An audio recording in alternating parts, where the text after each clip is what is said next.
ano po yung message nyo para sa mga taong takot pa rin mag-start?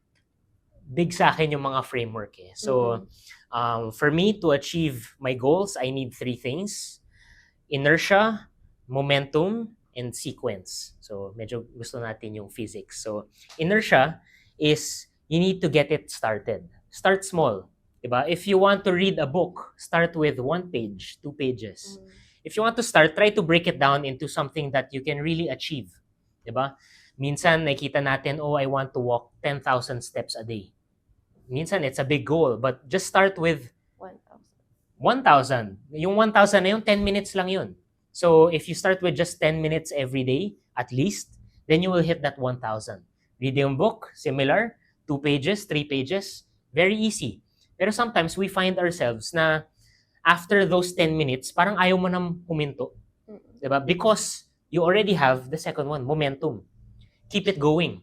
How do you keep the ball rolling? And this is where enjoyment comes into play. Kasi minsan yung thinking natin sa finances is it's boring, it's not exciting. We want to be able to enjoy the process so that we can keep going in our financial journey. So we also want our ka-RFFs to reward yourselves, di ba? Enjoy and celebrate the small wins. Kunyari, na-promote ka, similar to the example earlier, no, nagka-bonus ka, try to buy something special, not with a whole bonus, but something small but significant enough na it's a reminder to yourself na pinaghirapan mo to.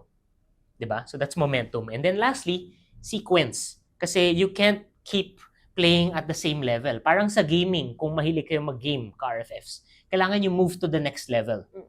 Whether that's, yun nga, investing in now global markets kasi dati local ka pa lang, you now want to diversify, or you're looking into, for example, kaka-finish mo pa lang sa building your emergency fund.